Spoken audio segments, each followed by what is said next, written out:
Hey, before I kick off the podcast, I just want to shout out Next Door Clothing. Next Door, a clothing brand based out of Bondi in Sydney.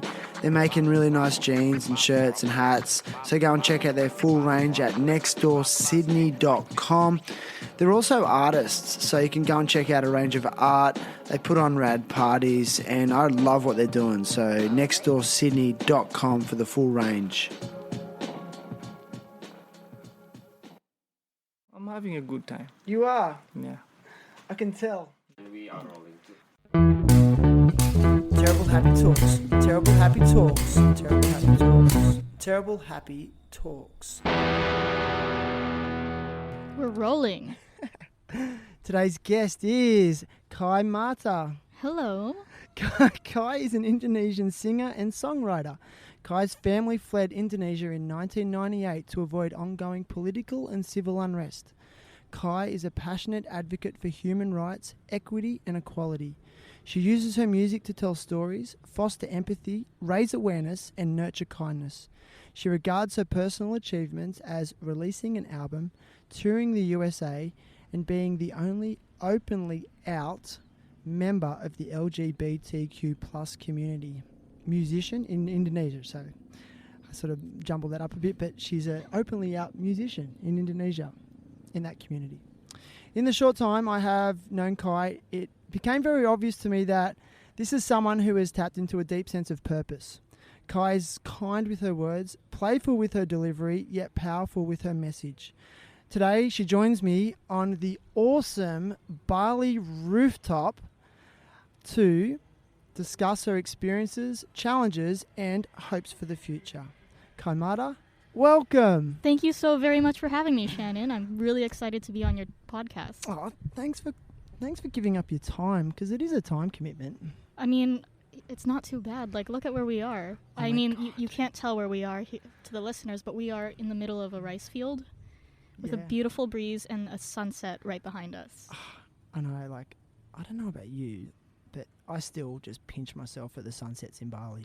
Like, they're like nowhere else in the world. No, they're not.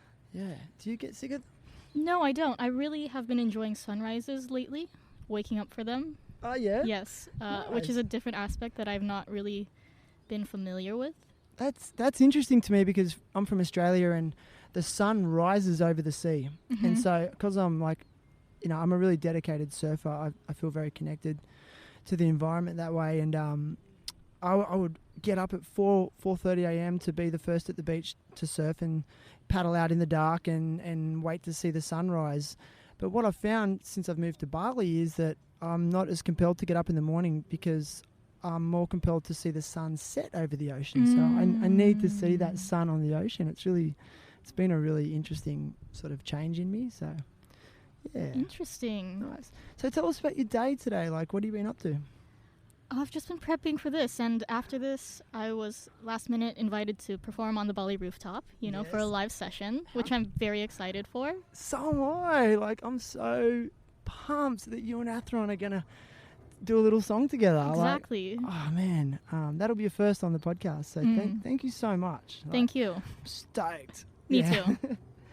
So, we connected sort of indirectly through Athron, who's a fellow musician. Mm-hmm. I mean, you're a musician yourself, and do you find you're often just drawn to other musicians, like as friends, because you have that connection? Sometimes I think they're more gems, and when you find one and you really connect with them, you want to explore more and really polish that relationship to see how much it can shine.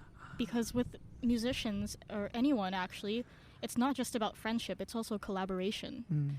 I get inspired seeing the things he does, like his 22 songs in 22 day challenge he just did. Yeah. That was so inspiring to me. Yeah. And that dedication he put in and determination really motivates me, seeing that, to do the same.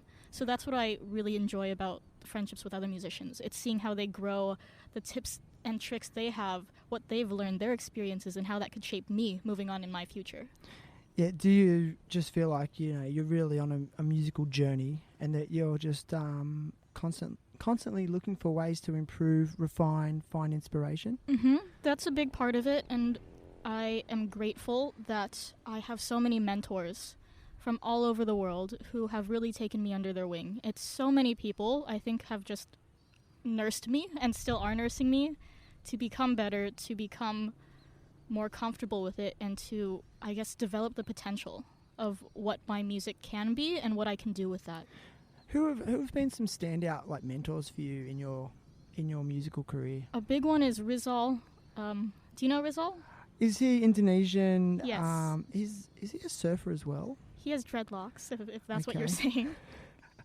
He has dreadlocks. His name's Rizal. He's known for his act as Rizal and the Rasandria. He creates instruments out of bamboo. You know, excuse my ignorance, but yeah, I have a loose understanding of who he is. Yeah. Mm-hmm. And did he collaborate with you on any music, or did he teach you how to play certain instruments? Or? He was the big push for me to record my first album. Oh, really? I had no intention of recording anything. Really? And then he messaged me Yeah. and said, why don't we record things? And then it turned from like a few songs to an album. And then along with that, it helped push me to also have a tour and everything like that. So I thank him for stepping into this aspect of music being my career. Okay. So, like, how did he identify you originally? Like, so you must have already started to play some music. I saw him on Facebook, or I added him on Facebook, and then I've been like playing music my entire life. When you say your entire life, like, give me some age. Like, how old? When I was 4, my parents put me in the piano, of course, because I'm Asian. It's like mandatory. Is that an Asian stereotype? Yes, it's either piano or violin. Is it? Yes. Okay. There we go. Yes. And so you started when you were 4. Mm-hmm. Okay. And then it And just then progressed from there to other instruments, or? I quit piano, of course. I was really stubborn. I was like, I am too short to reach the pedals. I am not doing this anymore. I'm going on strike. Right. So I went on strike. And I also have realized that I like learning on my own more so than being taught by like a tutor. I'm the same. I have to work it out myself because I'm a control freak. Me I'm too. a fucking control freak. Me too. Yeah, but I mean, music's the perfect platform for that because it's all yours, right? And I grew up in the age of YouTube. I grew up in the age of, well, firstly, I had public libraries in the U.S. Right. So I had all those opportunities given to me based on just being born at the right time and being in the right place. Gotcha. And I'm very grateful that I had those opportunities and I could take advantage of them. So let's go back to, you said you were born in the US, and how long did you live there for? Until I was 14. Right. And you were telling me earlier that you know, your family made that decision based on the situation in Indonesia Yes. back in 1998. Mm-hmm. So you did most of your early schooling in the US. Yeah. Which part of the US? I was born and raised in Southern California. Oh, okay. Which specific town? Like, not too far from Los Angeles. Okay. Yeah. Okay. And like, what a contrast to Indonesia. It was a big contrast, especially, I guess, the difference in socioeconomic equality and inequality. That it's very explicit in Indonesia, the divide between the poor and the rich. Yeah. While in the U.S., it's a little more subdued. Australia's very similar. We have a very large middle class, you know, and I've often felt a bit sort of strange about that, but you know, I don't know if that's a good or a bad thing sometimes, but when I come to Indonesia and I see like some extreme wealth and then next door extreme poverty, it's very challenging, but what I do enjoy about it is that I see those contrasts and I ask myself, who's happier? So, and it's just one observation. I know it's a loaded topic, but so you grew up in Southern California. You went to school there, and as you were growing up, like you were playing music at school, school bands and stuff like that. I was raised Catholic, so I was in the choirs. Right. Yes, Okay. I was the cantor of the choirs. I think why do you say the cancer of the choirs? They like the leader, like who has to like guide the rest of the parishioners through the hymns that we would sing at mass. Yeah. That was a big part of, I think, enjoying music. And from there, I've always used music, especially songwriting, as a way to communicate and tell stories. For me, it is my method of being able to express my emotions in a way that others can not only hear but feel as well. Okay. I view music as a way to foster empathy, and that has always been my position with it, for me personally. And I owe that to being able to communicate with others. And I guess, like, you know, you might sort of laugh at being in a choir, but it's just like, I see it for a musician, it's just another string in your repertoire of experience, and which is probably building the foundation to lead you to where you are now. Would you agree with that? Yeah, it set a great foundation for me to realize the influence music can have in someone's life. Like, I went to church, and I went to a church where there was no music playing, and I thought that was the most boring thing ever. It was really hard to get into it. It felt so dull. And then there was a certain time where the choir would be so boisterous, so enthusiastic with drums and such, like, just fervor and zeal. Right. And how that could completely uplift the entire time we were having. Yeah. It made people connect more. That's what I saw with my eyes, and that I still carry with me. Okay. And I so agree with you, because it's funny that, like, a church, which is basically trying to foster a sense of spirituality, it's funny how it's automatically drawn to music as the means to make that spiritual connection. And you know, like, I just think it's really interesting, and I do believe it. Like, whether music is being played in a church or in a bar, it's it taps into something so deep in people, good and bad, you know. And so I guess that's what's so subjective. But like, so growing up in Southern California till you're 14, and what prompted the decision to, like, come back to Indonesia? Was that your choice, or it wasn't my choice? I wanted to be American when I was younger. Did you? Yeah, I had such a strong American identity. Do you still feel like you have that? No, not as much. I feel like at the moment, I can weave between both cultures, and I honestly feel like I'm in a place where they intertwine. My whole goal is to bridge the gap between my identities, many aspects of my identities, and the cultures that I carry with me, because it's complex and it's beautiful, and in those intricacies is where we can see light and shadows and the depth it creates. So cool. Did you feel a bit lost with your identity at first? Have you struggled with that? I think I've struggled with being able to express it. As we touched upon a little bit, my family always wanted to live in Indonesia. But in 1998, there were riots, and they attacked our ethnic background, Chinese Indonesian, because I'm not fully Indonesian, even though both sides of my family have lived in Indonesia for hundreds of years. But we were always viewed as outsiders and targeted for a lot of periods of time. There was a genocide that happened in the 1960s, and that prompted us to stay in the U.S. out of fear for our own protection,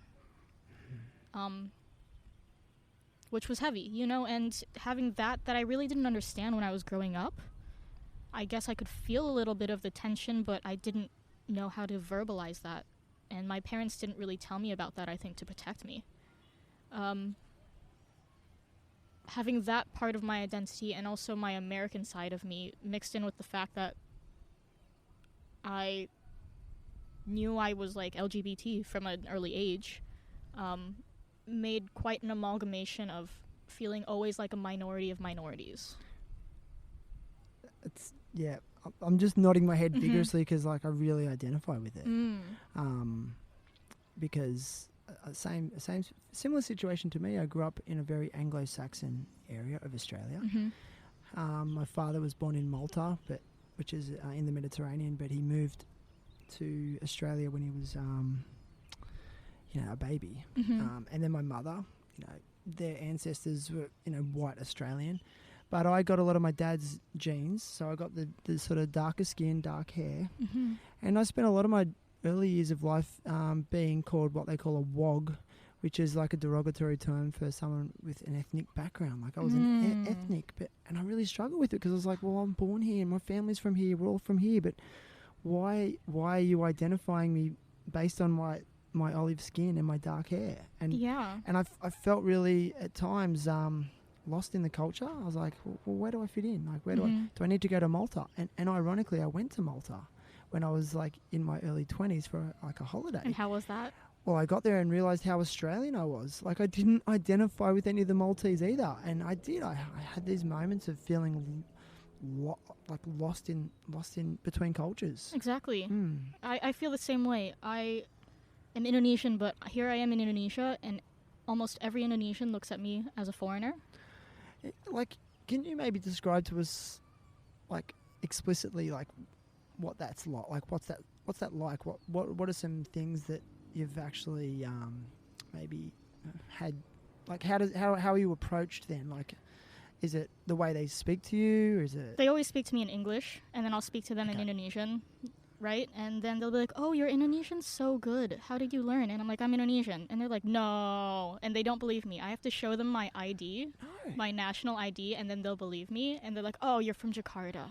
I'm like, "Yeah, but that's Indonesia." Like that's. Yeah. That's a bad thing? It's because I'm not Balinese. Okay. You know. Like, you get treated like a bule. Yeah, I think I get treated worse than a bule. They charge me more than some bules at, like, the pasar in the morning markets.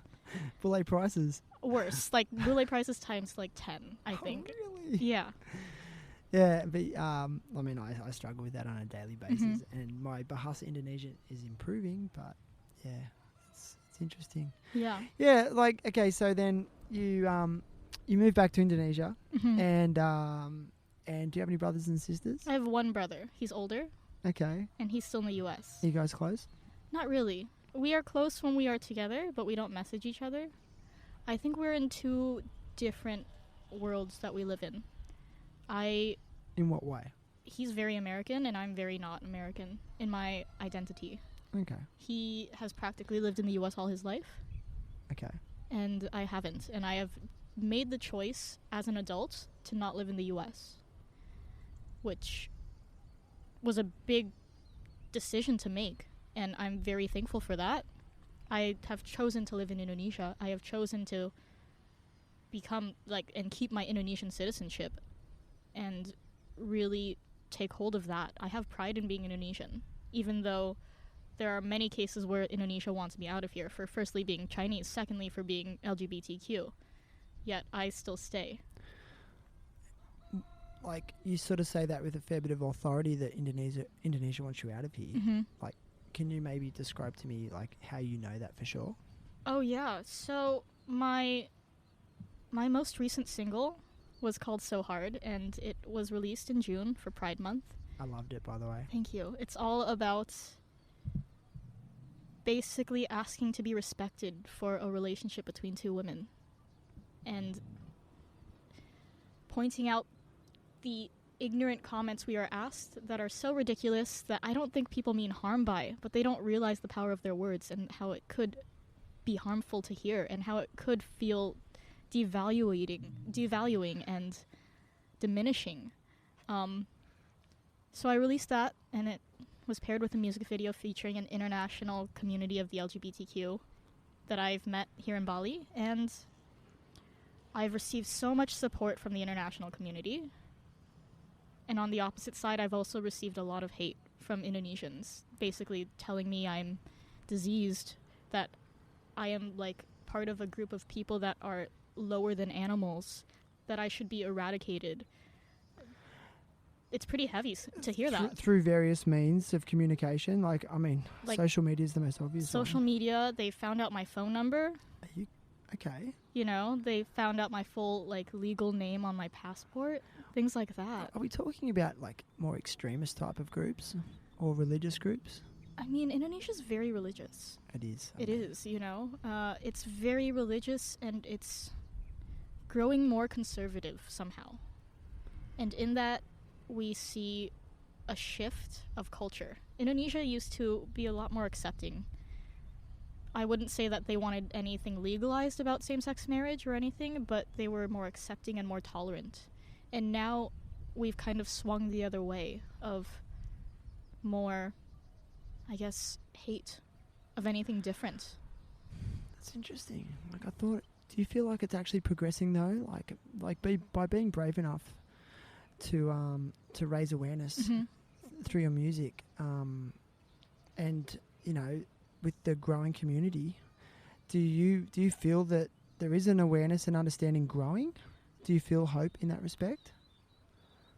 Yes, until I also then am hit with how legally things are changing here, how they tried to make homosexual sex illegal recently, how there's a bill trying to be passed on August 17th that is hoping to criminalize the use of condoms for people that are not married because it's apparently going to encourage deviant behavior. Wow. Yeah. That's okay. About all the police raids that have happened, even in Bali, which is known as the haven of Indonesia for people that are not straight. This is where people flock to. It's the San Francisco of Indonesia, in my opinion. But because there's an increased level of acceptance compared to, say, mainland Java. And yes. Okay. I think a good proportion of that is due to the Hindu religion and also the idea of expatriates and tourists. But we've seen hotels that have hosted same-sex marriages being raided by the police. Right. For promoting promiscuity. I mean, like, it's hard for me not to go to, like, wondering about, do you carry fear? A little bit. I think there's an aspect of fear, and in that fear I also can realize that I'm doing the right thing, of what I feel is how I can leverage the opportunity I've had as someone that has had an international background and the support from people and countries around the world, that I can use that to my advantage in a way that other people can't.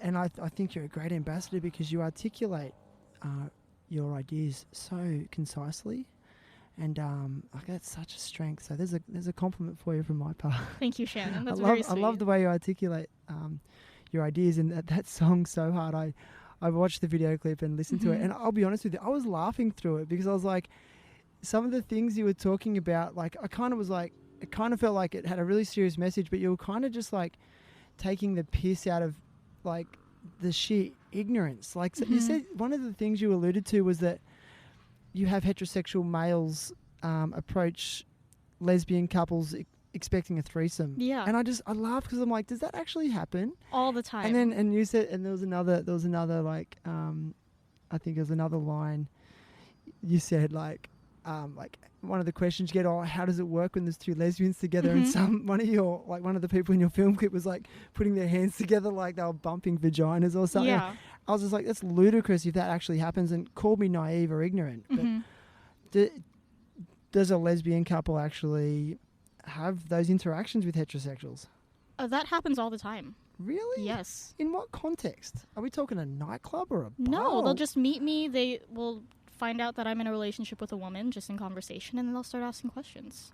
And I am all for open conversations about sexuality and our identities, but when that is the only thing people think about, it feels so devaluing. It's like my only purpose within this relationship that I have that can be full of deep love and care and compassion, the only thing that matters to people is the sexual aspect of it.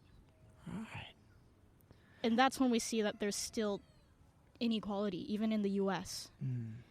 It's people who say they're really in support sometimes of same-sex marriage and LGBTQ rights that also say this. And that's where I think there's a shift that needs to happen from just legalizing same-sex marriage to respecting same-sex love. I love that. Okay, so once upon a time, I was curious about, hey, what's the difference between equality and equity? So I'm gonna tell a little story, then I'm gonna pose a question to you. Okay. So I was like, what is the difference between equality and equity? And I found this picture, and it was like a cartoon, and there was a fence, and on the other side of the fence there was like a game of baseball. Okay, and there was a tall guy who was easily able to look over the fence. Okay, and then there was another guy who was a little bit shorter, couldn't see over the fence, and then there was another guy who was even shorter, couldn't see over the fence. So, does that sound unfair it's a little bit unfair because the tall guy can see over, he has an advantage over the two other guys. So then the next picture was the two shorter guys were both given a box to look over the fence. Okay, and then the guy in the middle, who was a little bit, he was like medium height, he was able to now see over the fence. But then the short guy was still unable to look over the fence. Then it said equity can be described as the short guy needs two boxes to look over the fence. So equality would be giving both of those people the same box, but then one of them is still at a disadvantage. Do you feel that like minority groups, like our societies need to foster more equity and not equality because they are at a disadvantage? How do you feel about that?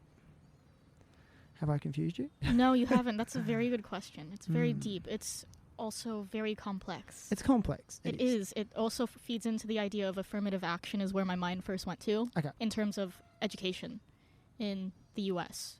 Do they have that in Australia? Affirmative action? Yeah. I'd like to say they do, but I can't. Okay. I can't. I'll be honest and say I don't really know. Okay. So the aspect of how we can give people any sense of a fair comparison is so difficult. It's so nuanced. There are things that we are born with that we can't change. I have so much privilege. That's why I can be here and be out in public, because I have family that is very supportive of my sexuality. I have the ability to articulate myself in English, which gives me the opportunity to meet more open-minded people. That is where I know that I am given such blessings compared to everyone else in Indonesia who's not straight. So the hard thing is when people feel like in order to achieve equality or equity, those who are given privilege lose those standards or lose what they are given. They lose the benefits. I believe that how equity would be achieved is if those with privilege are motivated through internal means and internal drives to want to help those with less. Yeah. And for me, that's all about the cultural shift of making people realize. I think you summed it up pretty good. It's those with means helping those with less, whether it be, and this is my opinion, whether it be financial or in terms of their rights. And it's based in compassion. And I feel like there's a real loss of compassion in many societies. I see it in Australia as well. And it seems to me that's what's occurring in Indonesia. Like there's this loss of compassion for the basic human being, just because they're not what is regarded as traditional, or it's deviated away from what was safe and what people are familiar with. And that's where I get really, I guess, confused. That why can't we just respect one another on a basic human level and forget and look past any stereotypes or preconceived notions of how we think things should be. So. Exactly. I know prejudice is going to form no matter what. I look at you and I judged you. I saw you were smiling. You had kind eyes. And I was like, oh, he's a sweetheart. I'm really going to get along with him. That was a judgment I made before I even knew you. Aw. And I think I'm correct with that judgment. I thought you were going to say, now I think you're a fucking asshole. No. But excuse my swearing. I'm trying to cut down on that. Oh, okay. No, but you can say whatever you want. We'll bleep it. No bleeping. Okay. No. But that is a judgment. We make judgment calls. We are given that skill, and it's something we've relied on to survive. But it's the idea that if our judgments can't change and our prejudices stay with us despite the fact that we will get more information that potentially contradicts it, that's when I feel like we have the problem. It's the whole idea of we don't need to be so stiff with what we believe. And I know it makes sense. We have that cognitive dissonance in our mind where something we think we want to hold tightly onto it because we don't want to be wrong. Our minds cannot handle it. The old ego. Yeah, the old ego. Yeah, it's so true. That little grump. What's Yeah, that little grumpy thing. Yeah, and like where I just does my head in that that unwillingness to open your mind. Mm-hmm. I'll be honest, I've got no tolerance for people who don't have that unwillingness. Like, just be willing. That's all it is. Be willing to listen and consider that maybe your idea is wrong, and let your ego fall away. And even if you think it's right, let someone else believe it. Yeah. Let someone else believe what they want to believe. So true. As long as their belief isn't full of hate, isn't something that creates hate or fosters it in other people, we have to let people have their own journeys and their own ideas. Oh, for sure. We have to encourage people to think as well and question and reflect rather than just accept as well. But you must be feeling a sense of optimism globally, because where I come from in Australia, there's a huge amount of acceptance. Totally. And it's growing. I'm not saying it's perfect by any means. Yeah. So does that provide you with motivation when you see it in other countries? Yeah, so I just got back from the USA. I was there for World Pride in New York City, Stonewall riots. Are you familiar with the Stonewall riots? Again, vaguely. Excuse my ignorance, but vaguely. So basically in the 1960s in New York, it was illegal to cross-dress in New York, so police could stop you and ask to see what items of clothing you were wearing and if they were congruent with your gender identity of what your sex identified on your ID was. Being gay was illegal back then. And this was a riot that really kind of created a volta. It was a cultural shift where the LGBTQ community realized they could stand up. And it was this whole thing that really propelled, I think, human rights in the US and the West. And we were celebrating that in June this year. It was the 50th anniversary. Right. And it was so unbelievable to see corporate support, as terrible as it sounds, but everything was sponsored.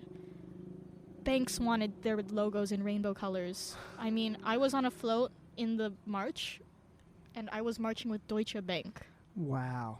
Right? Like they wanted to put their name on it. Exactly. They wanted to show support, and money talks. As much as we want to pretend it doesn't, money speaks. And to have that, and for that to be what would be considered the safe business choice from all these companies, from airlines like American Airlines to all the big banks wanting to show support for the LGBTQ community, that has showed a cultural shift. On a mainstream level. Yes. Yeah. Which is amazing. Mm-hmm. Speaking of amazing, we have the legendary Athron. Yo, what's up? The mayor of the Bali Rooftop. He's here and he's going to do a little song with Kai. Is that going to happen now, Athron, or we want to wait a little bit? See if I could do it right now. Am I playing with you? Yeah, and he's no rookie. He's timed the sunset perfectly, and I feel this is just such a profound privilege for me. I get to have an audience. You get to have a live concert. I get to have a live concert with just myself, and there's a couple of rice farmers down there as well, and the sun's setting. Life is good. Bali Rooftopers. Hello. Kai Mata, how you doing up there? Welcome to the Bali Rooftop. This is the beautiful Kai Mata. She's just been doing an amazing podcast with Shannon Frugia on Terrible Happy Talks, which you should all tune into, and you'll probably hear through the Bali Rooftop as well. Nice little collab. And Kai's going to do an awesome song for us right now to top that off. Thank you, Kai. Yes. Thank you very much for the introduction, Athron. This is So Hard, my latest single. Come and hear the words they say. Are you bi or are you gay? Oh, how I thought you were straight. What a pity, such a shame. You both look so feminine. Don't you miss it with a man? With two girls, how does that work? 'Cause I can always be a third.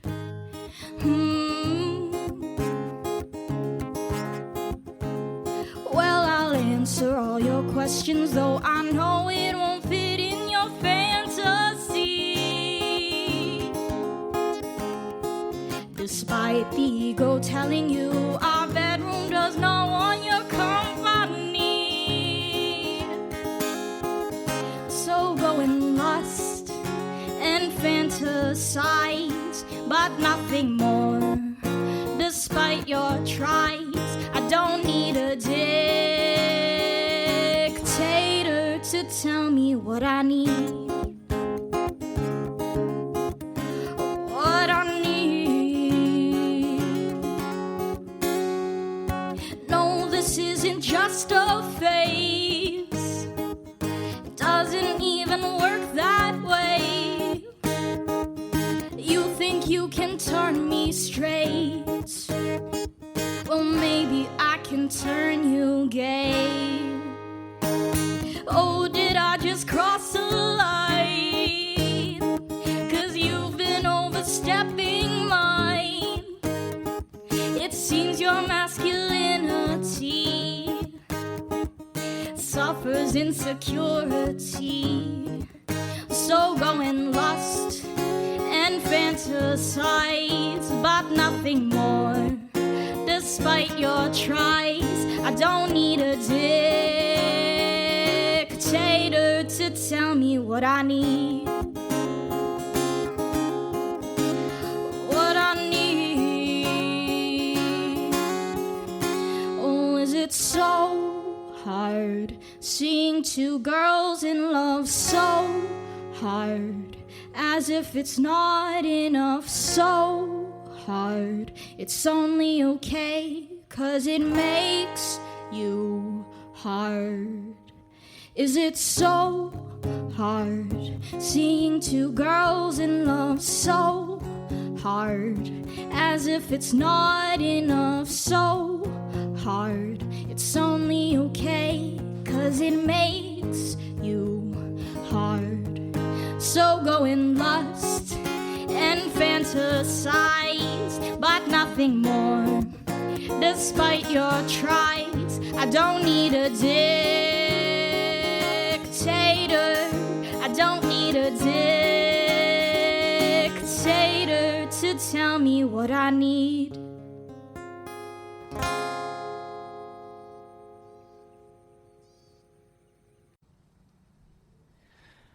We're back. We're back. Kai, thank you so much for playing. Thank you for listening.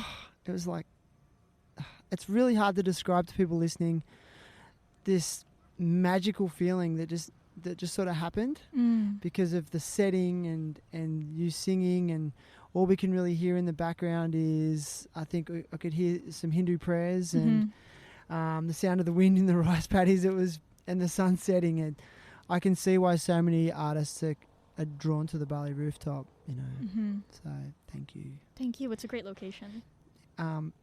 You sound great. Like, have you had much voice training? I had one vocal lesson in my life. Yes. Yeah.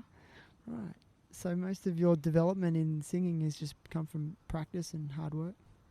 Yeah, I've never really viewed myself as a singer. I've used singing as a means to express the story, but it's just come from practice and dedication. I've really dedicated my time to trying to see how I can best sound to deliver my messages.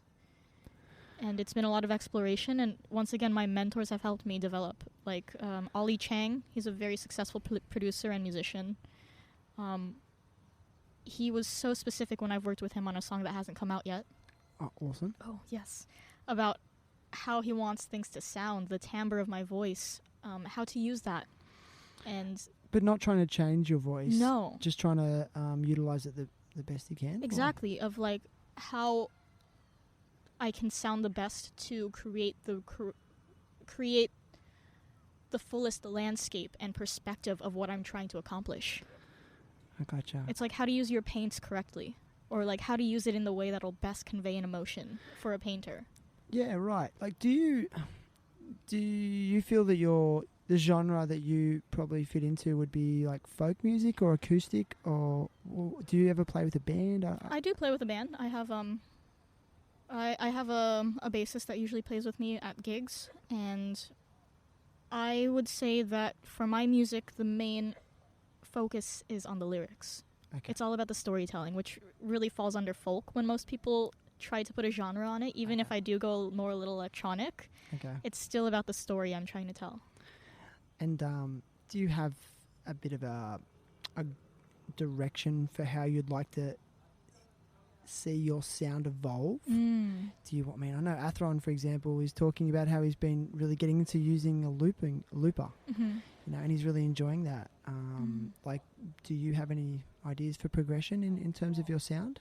Yes, I've been incorporating a little more electronic sounds and synthesizers, as you heard in the released version of So Hard, which I like. It was an exploration. It was kind of an homage to the history of synth pop and how important it has been for the LGBTQ community.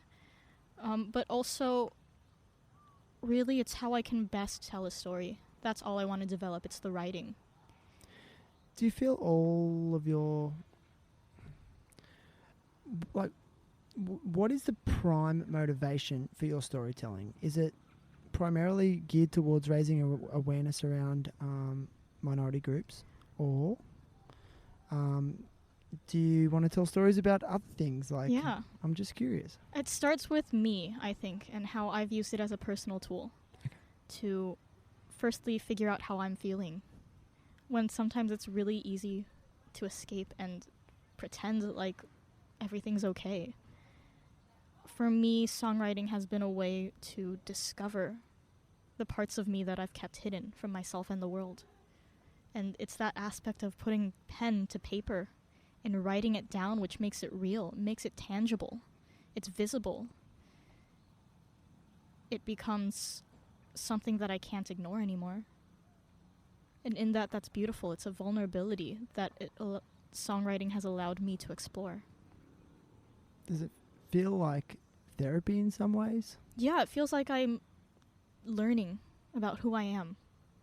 And then from learning who I am, I can then learn how to express that to other people in a way that'll give them the best chance of being able to see it from my eyes. But not just see it from my eyes, but hopefully have them also understand who they are. As a lot of people will listen to my songs and they will take in whatever story it is and interpret it in how they want it to be. And it's separate from my own experience, but that is so beautiful to see. And maybe they'll identify with aspects of your song that you didn't realize, and it was just the final piece of the jigsaw puzzle for them. And that's where I think it takes a lot of courage to share your feelings. And I think musicians make themselves quite vulnerable a lot of the time. Do you feel vulnerable at times when you go deep about your feelings? That is the way I can explore it in a way that feels safest for me in a public setting. Gotcha. So for me, when I perform, I can share experiences that most other people haven't had because of the unique culture that I carry with me. But the emotions that I've felt because of those unique experiences are things that other people have felt too. And that's where we can relate. We can relate on the emotional level. We've all felt melancholy. We've all felt the highs of bliss. We've all felt the lows and the pangs and the sorrow. And when we connect on that part, rather than what causes that aspect, but what it feels like, that's when we can create empathy. Oh man, that's really profound, Kai. Thank you. It's really profound. Thank you. And I have no response for it. And going back to what I said, you articulate so well. It's your superpower, I feel, Let's go back a little bit. So what was school like for you? Which aspect? Like growing up, did you enjoy junior school? Did you enjoy high school? Was it challenging? Did you find it was it a happy time in your life? I liked school. I would say that it wasn't difficult for me, especially growing up in the US. I didn't find school hard. And then when I moved to Indonesia at the age of 14, during that coming of age years where I was so against moving, so angry at my parents for moving me here, that's when transitioning became so difficult. It's an awkward age for everyone. And to top it off, I was in culture shock. I was living in a developing country, yet the people I was in school with were from all over the world. I went to international school. Okay. I was going to ask that next. Yes. So I look back on that now with my perspective of I had such a great opportunity, and it took me a year to realize that I would enjoy it, and I took advantage of it after a year of kind of suffering and feeling really miserable. But once I did, I am so grateful for that experience, and I think that has really allowed me to gain a fuller perspective of who I am and what culture is and how I can define where I'm from, that very difficult question, in a lens in which I can almost experience the world through the eyes of other people, because my group of friends, were Danish and Mexican and Australian and Indonesian and American, and I had a class with someone from Palestine. You know, you have It's like it's a melting pot. Exactly. Of diversity. You have people that speak 4 languages fluently because their mother's Chinese, their father is German, and they were raised in an English-speaking school, but they also learned French from an earlier age. So it was that melting pot of a culture that I think has allowed me to be more open-minded. For sure it has. And it has made me look for similarities before differences, because the differences are always there. And see, like, I identify with that because that's what prompted me to move here with my daughter. Yes, she goes to an international school, but like that was actually part of the attraction, because I wanted her to learn multiple languages. I wanted her to be exposed to different cultures. If you grew up in Australia, it would be just one language, and it's quite there's a bit of a lack of diversity, you know. So like it's a gift, and like it took you a year you said it took you a year to realize that. Yeah.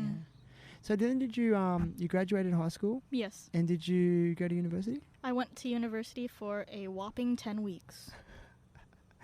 And then I wasn't left. For you? I wasn't feeling it before I even went. But the idea of what success is when you are especially Asian, and especially of like an upper middle class socioeconomic status, is that we owe our success to higher levels of education. And Why? Why? Can you explain that in more detail? Like, why is there that expectation of Asian students? I think it's not just Asian students, but I think that's what has defined success beforehand. It has given people opportunities, and if I wanted to be a doctor, I would definitely go to school. I wouldn't try to be a doctor without that. Same with a lawyer, same with a lot of jobs and careers. Yeah. In my field, and knowing me, it took my parents a while to understand the fact that just because I'm not in school doesn't mean I stop learning. And I have made that a core part of my life, to continuously learn and discover, even without the accountability of a higher level of education, of university telling me what I need to do. That is a discipline that I am grateful to have developed, and am grateful that I prioritize in my life, to continuously learn. Yeah, like, and it's so crucial. Like, I think we should never stop learning. It's a bit of a cliche, but it's so true. And do you feel like you were maybe like going back to saying, you know, maybe with an Asian background and maybe being in a different class of society, was there an expectation to move towards like being an entrepreneur and being business savvy and that kind of stuff? Was there an expectation there from your family, or? Not really, but I am quite business savvy, and I pride myself in that. I am very happy to be someone that loves the creative aspect of music, but also the business side. And I think that has been the biggest part that has allowed me to make music pay for my bills and be the way I make a living, is being able to explore the business side of it and be okay with it. I know so many musicians are kind of business phobic. They don't want to touch it. They say, I just want to be a musician and just play music. And they don't want to feel like a sellout, like it's a sellout if you're that way. But then we got to realize that music is meant to be heard, and business is just ways to get people to hear it. And yeah, exactly. Like, and how can you want it to be sustainable? If you want it to be something that is a living for you, I think the music business aspect is equally as interesting and intriguing and fun to explore. Challenging. It's challenging and it's scary because you have to learn how to deal with rejection. But rejection means that someone actually listened and gave an opinion. How do you deal with rejection? Do you cope well?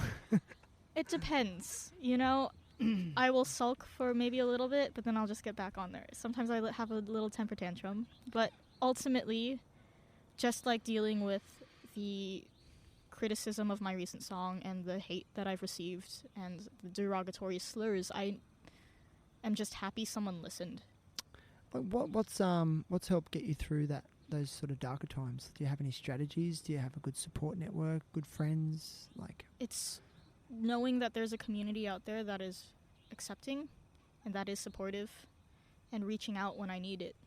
Like, there was a period of time for 2 weeks where the only comments and only video views for my music video of So Hard was from very radical conservative areas of Indonesia. On YouTube primarily? Facebook. Oh, okay. It's circulated. Facebook. Yes. And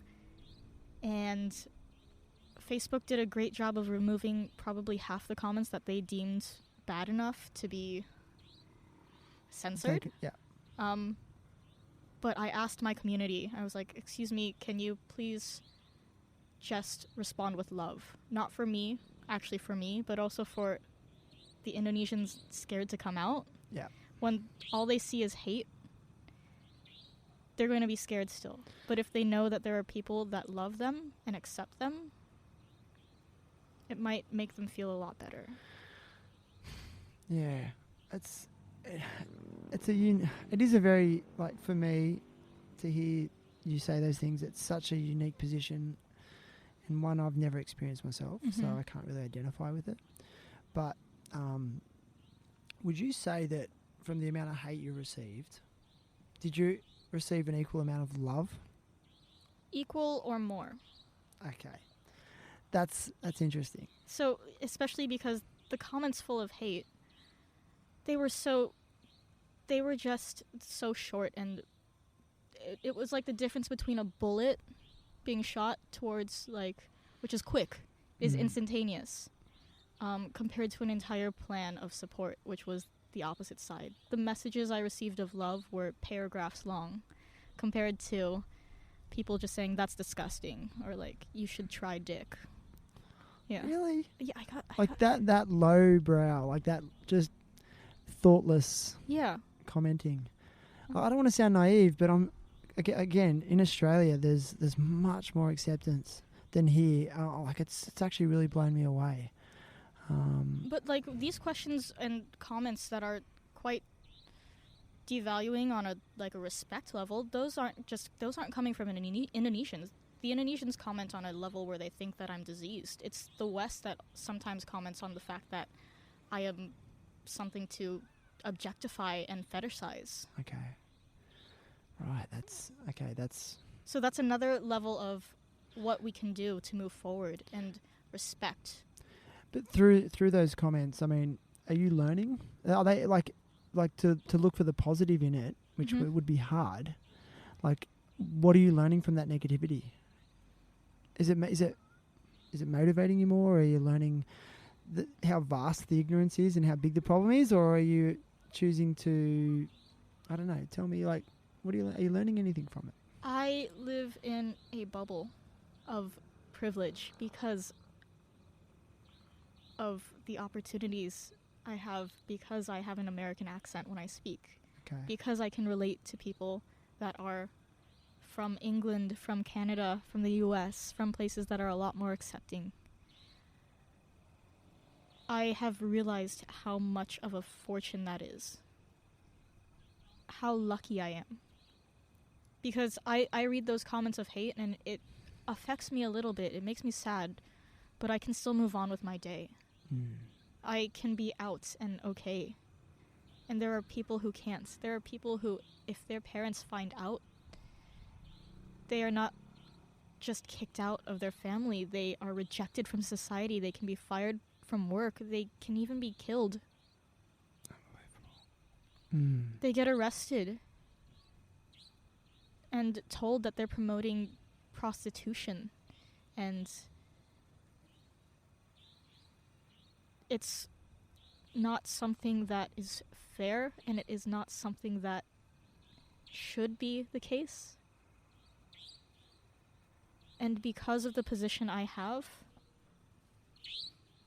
I want to change that. Since you graduated high school, you went to university for 10 weeks. Was it going to university that kind of reinforced that your life path, and was that when you went, okay, that's it, I'm going all in on the music? I wanted to take a gap year. I asked my parents for a gap year. I said, I have done enough credits in high school to have completed a year of university early. I got college credits in high school. Let me take 1 year off. I will still graduate within 4 years, and all will be dandy. And they said no. So then I did 1 quarter, and then I left. And I traveled. I went to Sri Lanka, and I was living in Egypt for around 5 months. And it was there that I kind of fell into the role as musician. They needed musicians at restaurants and at venues, and I was the only one there because there was a travel ban, of course. Europe stopped flights to Egypt. I was the only musician there. When you say stop flights, you were already in the country, then the travel ban happened, and then you were kind of stuck there? I flew from Sri Lanka. Yeah. So that was fine. It was European flights that canceled everything. It was a boycott because I think an airplane was shot down. There was some political unrest, and I was in the country at that time. Did you draw some similarities between Sri Lanka and Indonesia in terms of culture? No. I mean, it's predominantly a Buddhist culture there. Sri Lanka is mostly Catholic. Okay, excuse my ignorance. No, yeah. There is a large amount of Buddhists there as well. Maybe. There was Catholic churches everywhere. Okay. And because I've been there, the area that I was in was predominantly Buddhist, and again, I hope I don't sound too ignorant there, but I found it to be a very quite peaceful culture. I was in the south of India. Are we talking about south of Sri Lanka? Sri Lanka compared to Bali, or Sri Lanka compared to the whole of Indonesia? Sri Lanka compared to maybe Sri Lanka compared to Bali. I mean, there's still an island culture. Yeah. Yeah. I would say compared to Indonesia, definitely not. Indonesia has such a strong Islamic sentiment, especially now. When you leave Bali, and it's easy to forget that because Bali feels different. But there's an entire 17,000 islands other than Bali. I forget that all the time. It's a big archipelago. Mm-hmm. Yeah. And most people don't realize this is the 4th largest country in the world based on population. And this is over 200 million people, and the majority of them still view people just trying to love as a diseased population. Yeah, you sort of keep referring to diseased population, and again, I think I'm a little naive from what my background is in Australia, and I'm finding it hard to comprehend. Mm-hmm. I really am, and thanks for the insight, because it's really helping me understand the situation here in regards to that. Going from that decision to go all in with music, do you feel that your self-esteem has grown because you're you feel like you're doing what you want to be doing, as opposed to doing something you don't want to be doing? So is your self-esteem growing is what I want to know.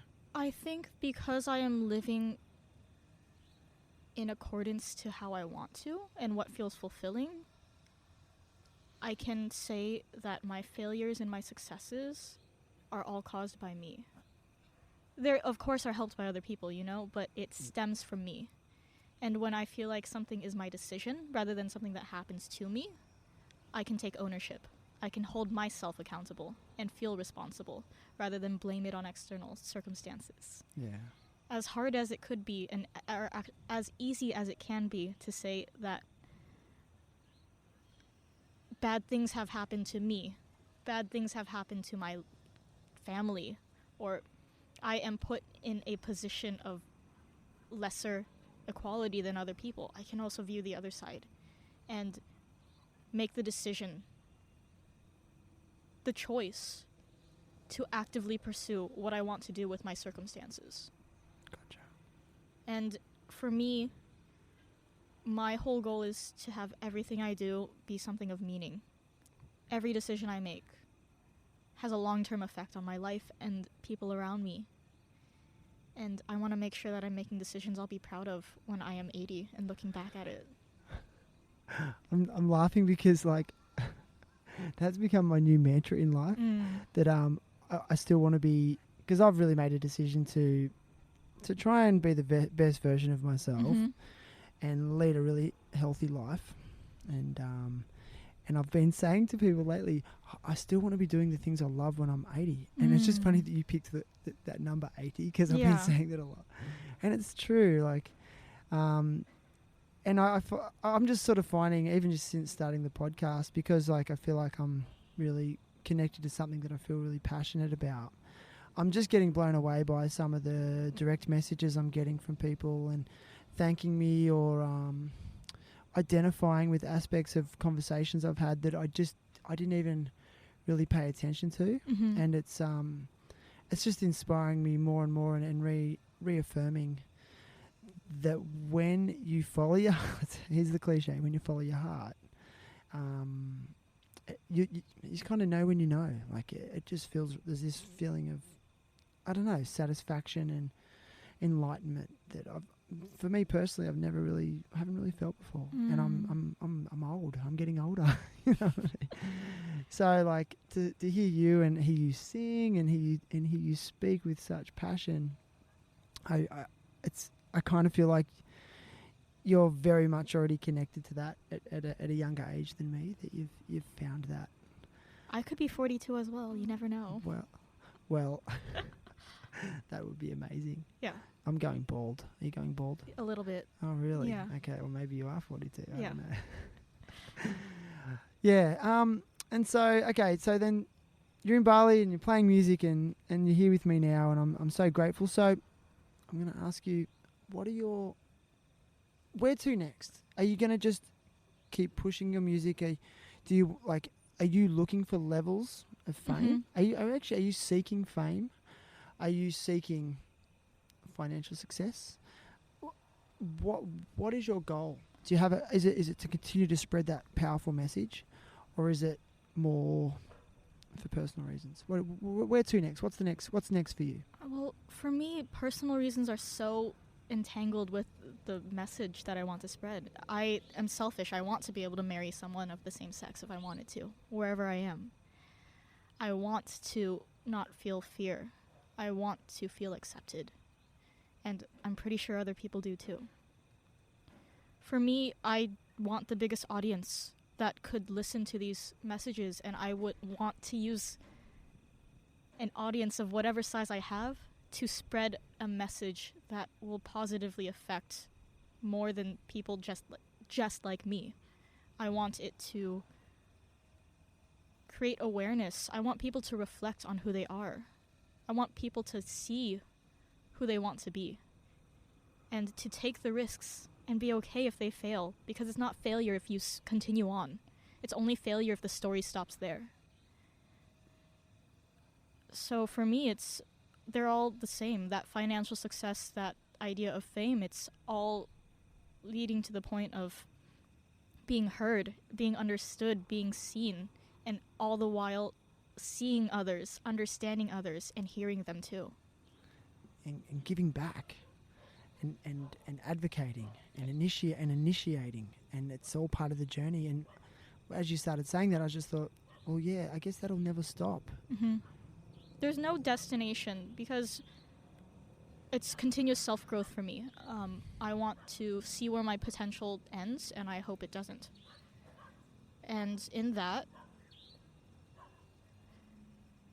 I feel like I have a message that is important to hear, especially in Indonesia.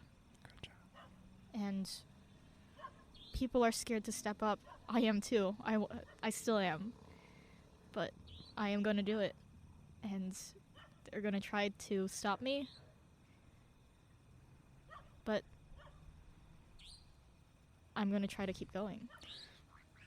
And I kind of feel like that's a beautiful way to end, because like it's been epic. It's been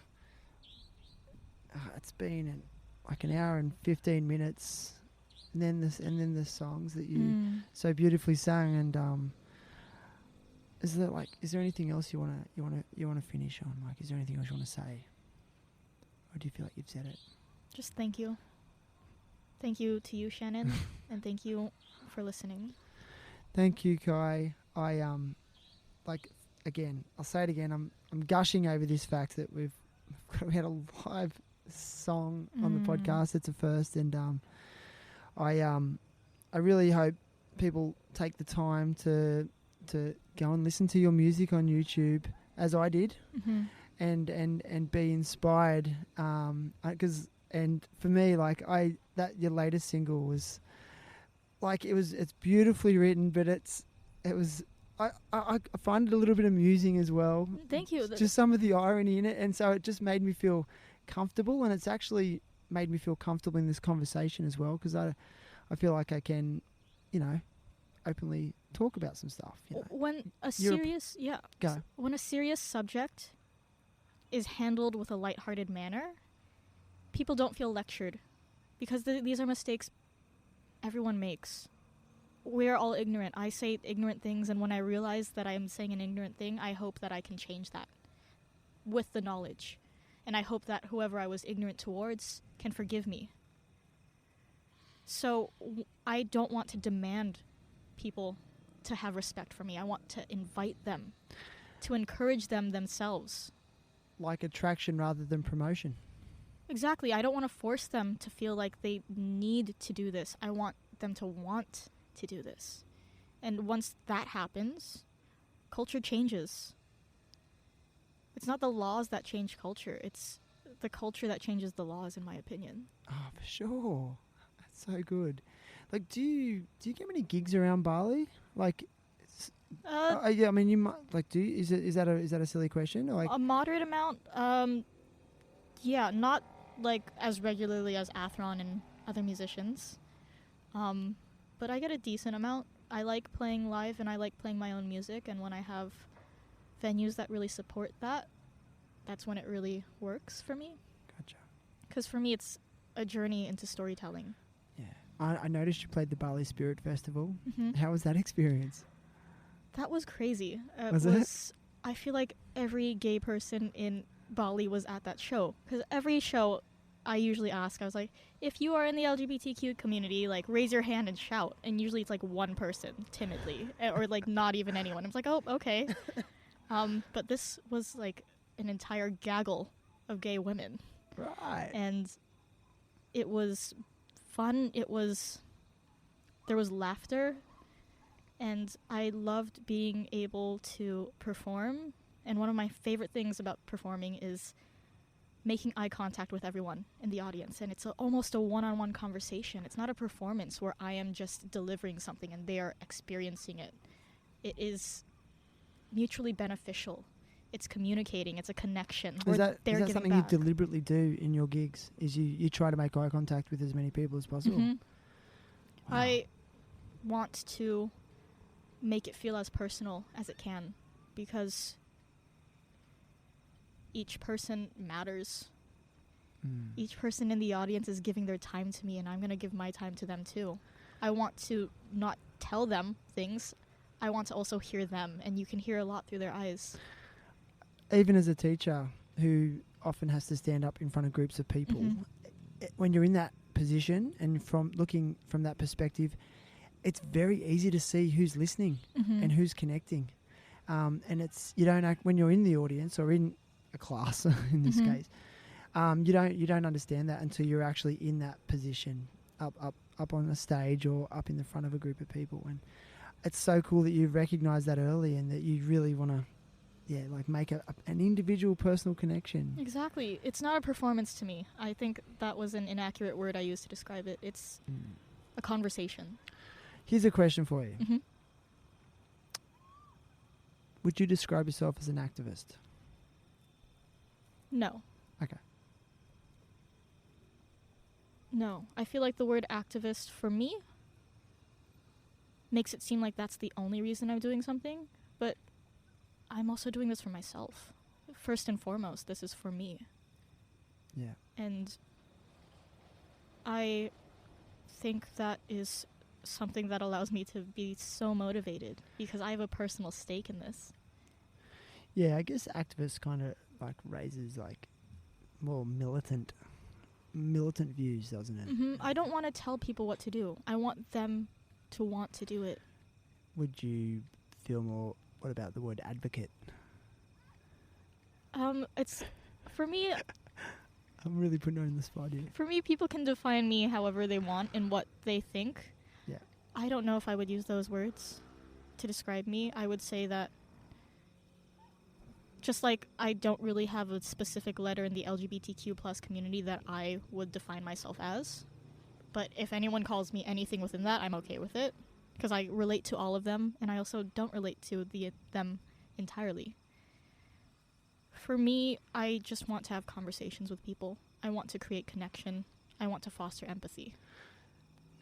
Guy, I'm losing my mind because that's what I want to do in a different setting. I do. I want to have conversations with people because there's so much to be learnt from conversations.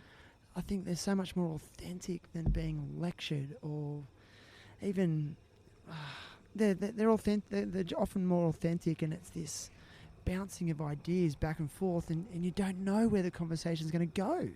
Like, you don't know what's, like, you're saying things that are actually inspiring thoughts that I didn't even have before. You know, and I think that's why they're so important. And I do. I feel the same.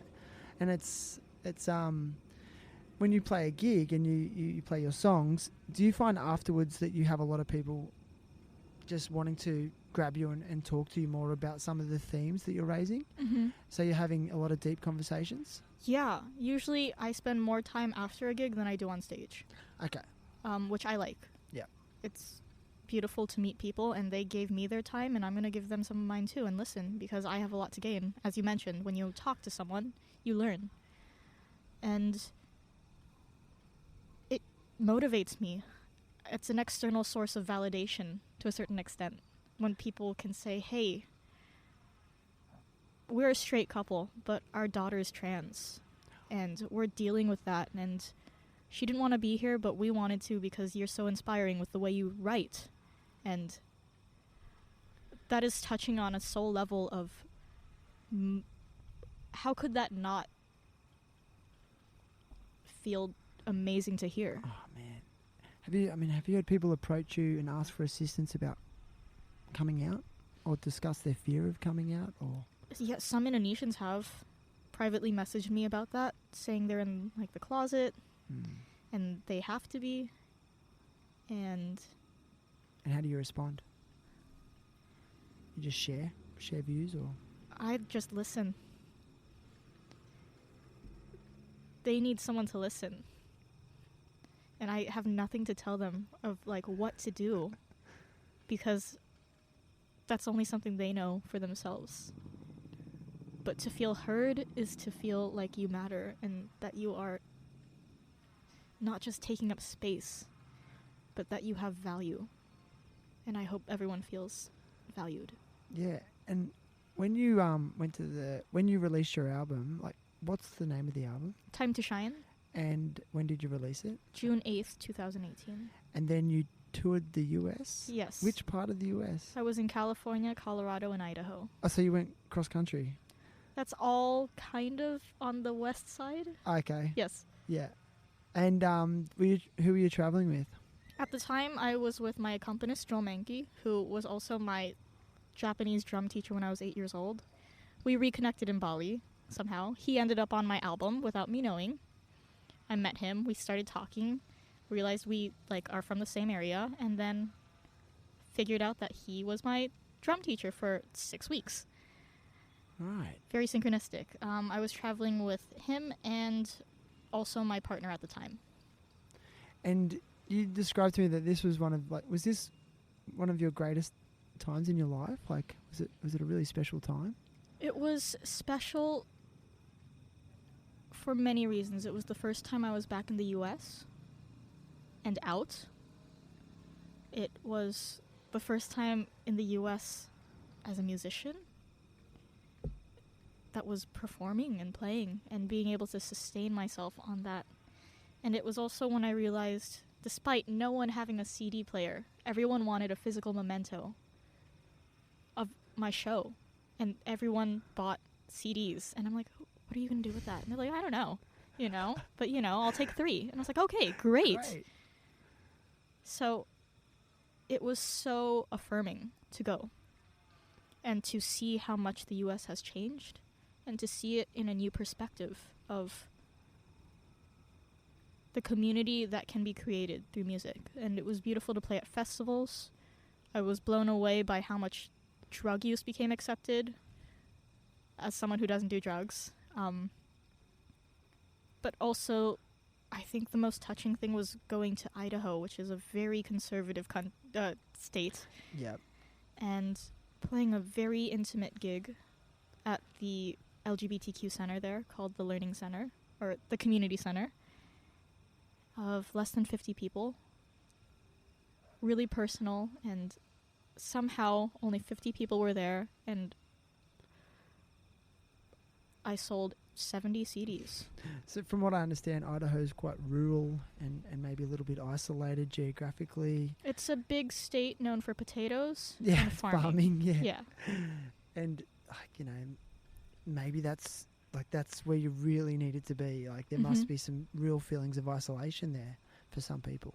Yeah, it's a big state, and that was the only LGBTQ center. Can I ask you a question about coming out? Yeah. How do you feel about that? Go ahead. What advice would you give to someone who may be struggling with that right now? Don't feel forced to. You're ready when you're ready, and it's okay if it takes time. And you don't need to make a big show out of it if you don't want to. I hope we get to a point where you don't need to, where people don't feel like they need to give a PowerPoint presentation in front of their entire school or something like that. But also, it's realizing that coming out isn't just something that happens once. You come out every day to people you meet, to new connections. I have to come out every day, and I don't do it in a big... Why? In what sense? I'm curious. I will be meeting someone, and they'll be like, oh, so, who do you live with? And I'm like, oh, my partner. And they're like, oh, what does he do? And I'm like, no, she. If, when I was in a relationship with a woman. Things like that. That's small ways of coming out every day. And it's something that I'm used to, and I'm not offended by it. Of course, people are going to assume because of heteronormativity. Do you feel compelled to explain it to some people? Or do you just, when that ignorance comes up, do you feel like you have to go, no, I'm with someone of the same sex, we live together? Do you feel like you have to educate them on the spot? Sometimes, and I'm okay with that. I'd rather them learn from me rather than assume. I gotcha. From their own mental wirings. Okay.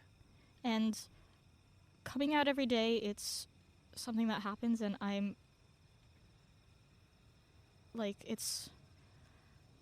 in a position where I am a feminine woman with long hair, really long hair. So most people assume I'm straight. based on that fact? Yeah. Really? Yeah. I mean, like, I told someone I was like, like I like women, and the funny thing is they're like, oh, but you look so straight. And I was like, you say it as if that's a compliment. So it's like these little micro things that add up and shape our culture and the whole perspective of culture. It's like each individual puzzle piece doesn't look like anything, but when they add up, that's when you can see. Do you feel the ignorance wears you down sometimes? When you, like, I mean, even that sort of conversation, oh, you've got long hair, so you must be straight. Like, that must be just tiring to... It's tiring, but I'm used to it. It's a part of the life I live. Just like how when I am here in Indonesia, I have to explain to Indonesians how I'm Indonesian. Gotcha. And when I'm in the US and some people assume that I'm a foreigner because I am ethnically Chinese Indonesian, I have to explain to them that I was pretty American, Yeah. It's funny how we have to, like, even for me, since I've moved to Bali, this is really random, but a lot of people think I'm Brazilian. Again, just based on my complexion, maybe. Because you're not, like, pasty white? Maybe. And it's really random. I'm just like, no, Australian. And it's funny how we want to judge and stereotype out of insecurity. And I met an amazing performer recently called Madam Gandhi. And she's from the States, and she was a keynote speaker at this event I was at. And she said the most profound thing. She said, stereotyping is the most insidious form of oppression. And I was like, that's deep. Like, maybe we do stereotype sometimes to oppress or put down the things that we're scared of or we're unfamiliar with. And I was like, really thought it was a good call. So, yeah. So, Kai. Yes, Shannon. What do you reckon?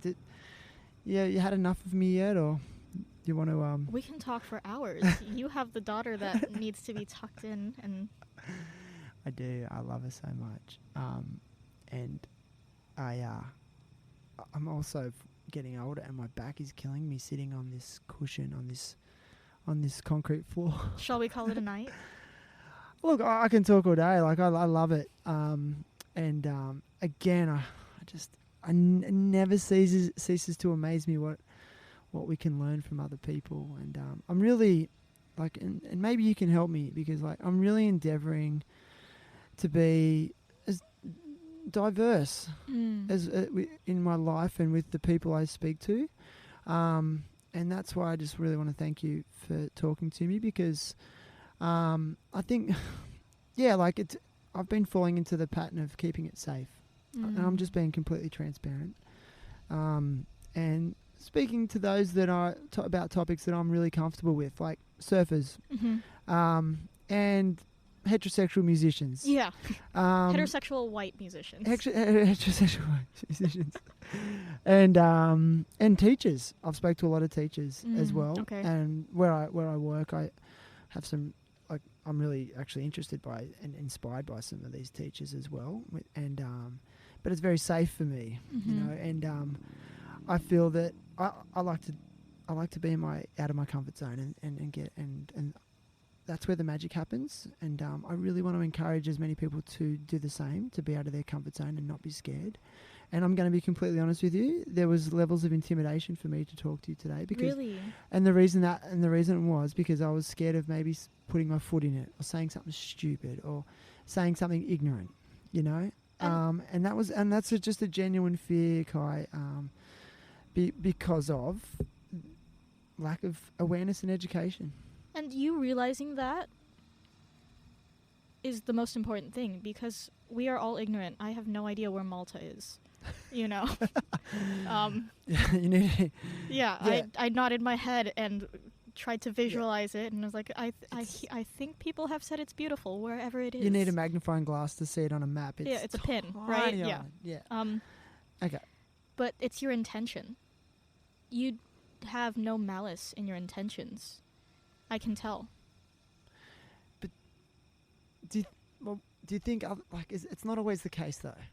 Do you feel like... Sometimes, and, like, it's most people I don't think have bad intentions. I think most people come from a place of, I guess, a lack of respect sometimes. Like, when people ask me about, like, what my sex life is like, they can ask it in a way that seems more conducive to a conversation rather than to titillate them.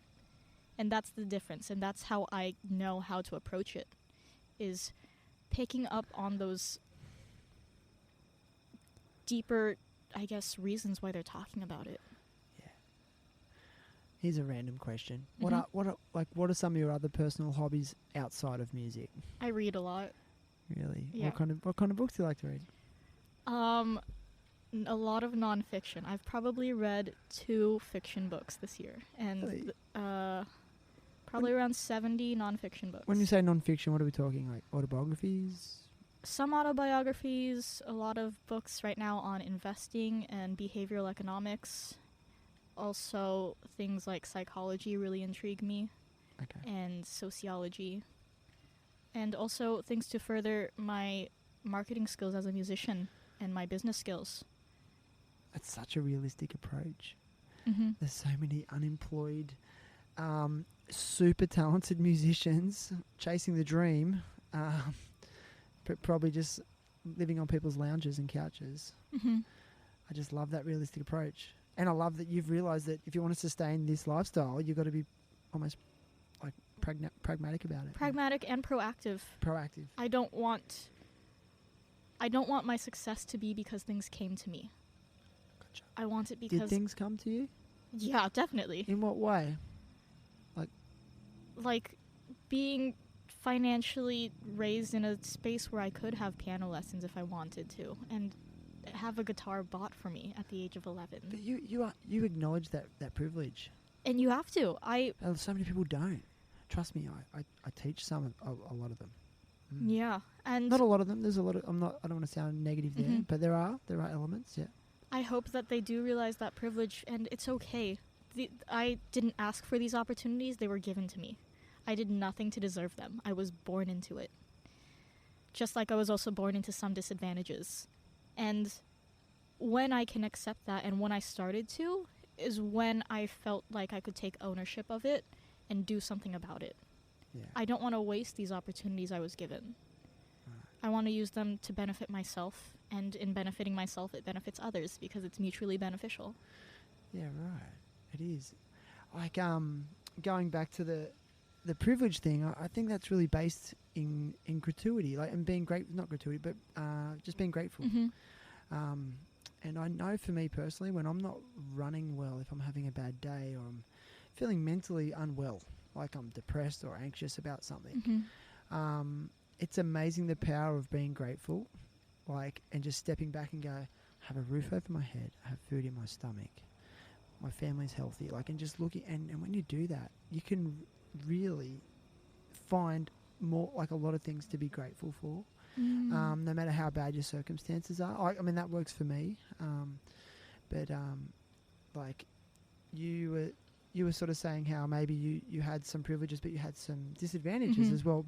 Because of that, because of the privilege, disadvantages came with, like, because of the privilege? To a certain extent, yeah. Also, just it's a little bit of a disadvantage being not heterosexual in a heteronormative world. But because of my privilege of having a Western background, I can leverage that. Because I was born in this time period, I can be in the US and be completely flaming gay and be completely fine and celebrated. Yeah. So you like to read books, Mhm. and so like I used to like to read autobiographies and biographies, Mhm. but then because I was always really intrigued by people. But then, and that's why like podcasts really spoke to me, because it's like, hey, I can ride my motorbike or drive in the car and just And learn. learn as you go, and hear someone's story, you Mhm. know. And that's why I just think it's such a beautiful platform, because it gives people such as yourself to go deep, and they're not rushed like the whole radio show program format that was so common for years and years and years. It's falling away because often guests were limited to 15 minutes and there was an ad break and things like that for the radio station to be able to stay afloat. But now it's this beautiful free platform that all you need is a couple of microphones and a recorder or even your mobile phone. Yeah. And people can verbally speak their autobiography or their biography if they'd like to. You know, it's an exciting time for me, for everyone, hopefully. Yeah. Definitely. All right. Well, it's been epic. Thank you very much, Shannon, for having me on Terribly Happy. Terrible happy talks. On Terrible Happy Talks. We're editing that part out. No editing. No, there'll be some editing, maybe. Is your Instagram handle Terribly Happy? Okay, so you're the first person to ask this, actually. My podcast is called Terrible Happy Talks. Okay, but I kind of acquired a bit of a nickname, Terrible Happy. Not terribly happy. Oh, it's Terrible Happy. And I don't know if I haven't shared the story about how that started yet with anyone. I don't know if I want to share it yet. But I got a nickname, Terrible Happy. But I kind of like it. It's almost like an oxymoron. It is an oxymoron. Yeah. It's Do you mysterious. like it? Do you like the name? It sounds better than like happily terrible. So yes. Oh, that's good. I'm glad you put a positive spin on that. 'Cause yeah, like and I've said this to a few people. Like, I was so scared of doing it because I was so afraid of ridicule and judgment. You know? And I actually I cringe at the sound of my own voice every time, but I'm getting more comfortable with it. You'll get used to it. Yeah, I mean, you would have had those moments as an artist. Yeah, when I first heard myself, I was like, "Oh my gosh, that's what I sound like. That is atrocious." And then you learn to love it. How'd you overcome it? Just continuous exposure. Okay, and self-belief. And I think it was just breeding familiarity because we sound different in our minds. So true. So when you familiarize yourself with things, a culture or anything, it becomes normalized. And we are more likely to have a positive outlook on things that are more familiar in our lives. Yeah, and I'm sorry to go off on another tangent, but you were saying that, and you were saying how you're you read about economics and business, and like, do you lead a really healthy lifestyle? Like healthy in terms of diet, exercise, things like that, to sustain that level of energy that you have?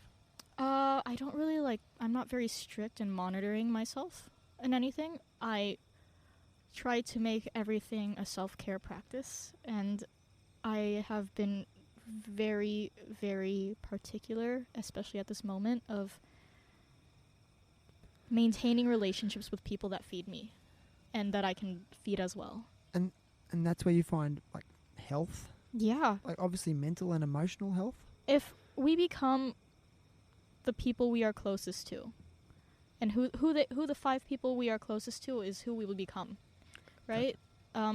So I want to keep positive people in my life that are doing what they want, that are determined to actually do it, that talk about their dreams and figure out how to achieve them as well. You want to be surrounded by people that inspire that? Yeah, I want powerhouses. Powerhouses. I love Even that. if they're quiet and sensitive and introverted and that is their power, I want them to harness it. Because I want that in myself.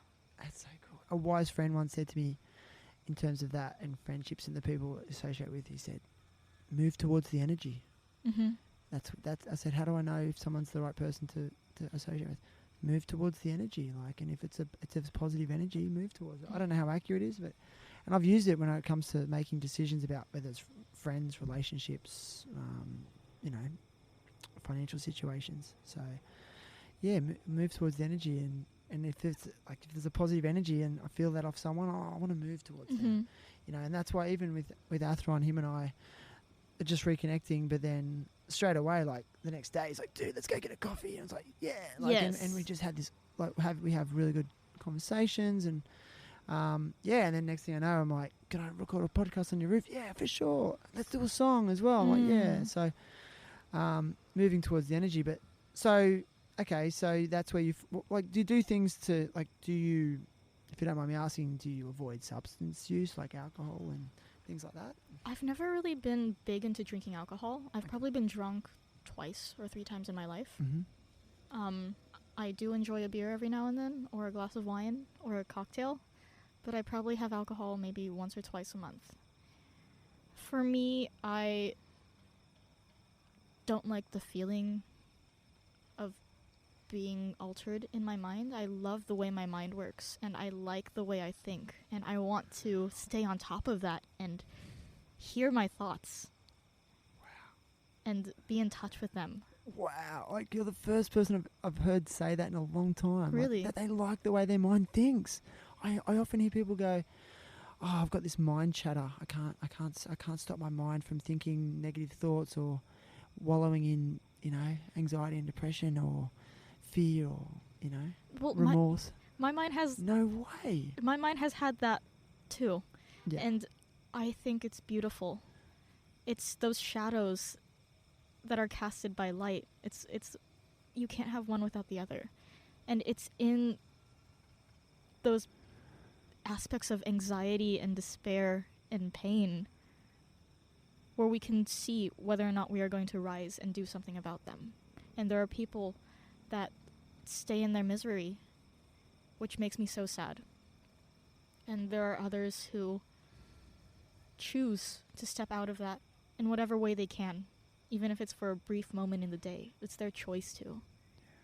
Even if it's for 5 minutes. Why do you think people stay in their misery? I think a lot of people ask what they want. I think some ask why, and I think few ask how they can achieve it. And I think people get paralyzed when they think of how. It's interesting. My take on it is I've sometimes, and this is from my personal experience, that for some people, if you've had a miserable upbringing or a miserable life, it becomes familiar. Mm-hmm. And then that familiarity becomes a safe place. And then when you decide to be a victim of your circumstances, you don't really have to take responsibility for anything, do you? That's true. And it's easy to wallow in it, and you don't have to be brave enough to try and make change. You can just wallow in self-pity. That's just my opinion. I don't know. Like, don't quote me on that, but that's just an observation that I've actually made from friends and people I know and myself at times. That I think self-pity can be a safe place to be because you don't have to really go and try and make change, do you? No. So that's something to think about. You just accept it in complacency. Yeah. And it's okay to pity yourself. I pity myself all the time when things don't go my way, but it's not staying in that forever. Yeah, like you bounce out of it. You pull yourself out of it. You can experience those emotions and experience that, but then don't keep it there for the rest of your life. But here's my question to you: is like, what strategies do you use to achieve that? What strategies? I mean, obviously, music might help you pull you out of a hole. Mm-hmm. But what else does? Support, friends, what? I think it's just the realization that I can make a change in myself. Yeah. It's the whole idea of,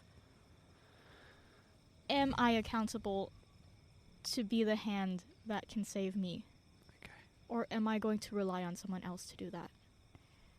It's the whole idea of internal versus external locus of control, and whether or not we are the ones that determine our happiness. Yeah, life ownership. Mm-hmm. Kai, it's been epic. Thank you very much, Shannon. I think we've tried to exit like 5 times. It's been thoroughly enjoyable. It's been Yes. deep. Do you mind me asking how old you are? Yeah. No, I don't mind. I just turned 22. Okay, and I wasn't sure, and I was like, I wonder how deep this is going to get, and I didn't want to judge, but I was like, oh, if she's young, is it like I don't know where I'm going with this, but it just reminds me that you should never judge age, and because some of the stuff you've been saying is so profound, and I'm so grateful for your time, and thank you, and let's maybe do this again sometime. Yes, thank you, Shannon. Thank you for sharing your platform. And I'm absolutely petrified about climbing off this roof in In the the dark? I know. High five, you're a legend. All right, and thanks for playing some music. Thank you. Okay. We can find this talk, and they should follow you, Terrible Happy Talks, on Instagram At Terrible Happy Talks.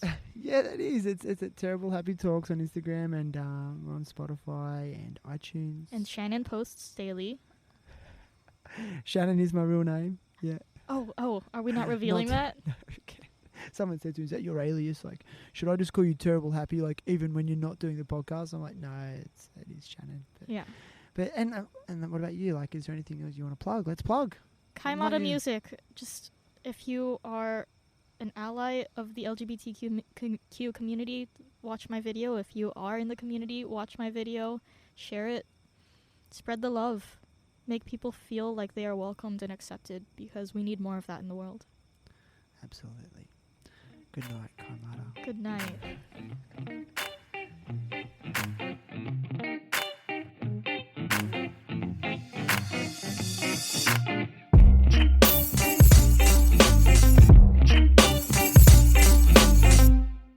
Hi, this is Kaimata on the Bali Rooftop Sessions, and this is Good Morning Beautiful.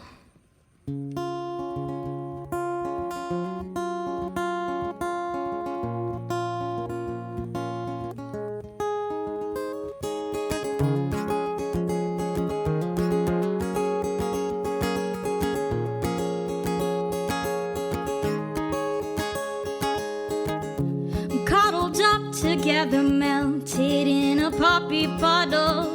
Your head on my shoulder, what could be better than to feel your snuggle? Warmth intertwines, hearts in our minds connect on all the planes. Legs interlace and we're face to face, this is my happy place. And as the sun begins to rise, my eyes blink open, and I have just 3 words for you. Good morning, beautiful. Good morning, beautiful. Good morning, beautiful. Good morning, beautiful. Good morning, beautiful. Good morning, beautiful. Another day to explore. Oh, the magic we will find. Another day, I don't need more, so let me say this one more time. Good morning, beautiful. Good morning, beautiful. Good morning, beautiful. Good morning, beautiful. Your smile begins to shine, not the words you've heard. Shimmering eyes soar to the sky and rain back down to this earth. You look towards me and all I can see is pure divinity. You lift up your hand and it softly lands onto my left cheek. And as you brush away my hair, I close my eyes and hear you say 3 words to me. Good morning, beautiful. Good morning, beautiful. Good morning, beautiful. Good morning, beautiful. Good morning, beautiful. Good morning, beautiful. Another day to explore. Oh, the magic we will find. Another day, I don't need more, so let me say this one more time. Good morning, beautiful. Good morning, beautiful. Good morning, beautiful. Good morning, beautiful. Good morning. Good morning. Good morning. Good morning.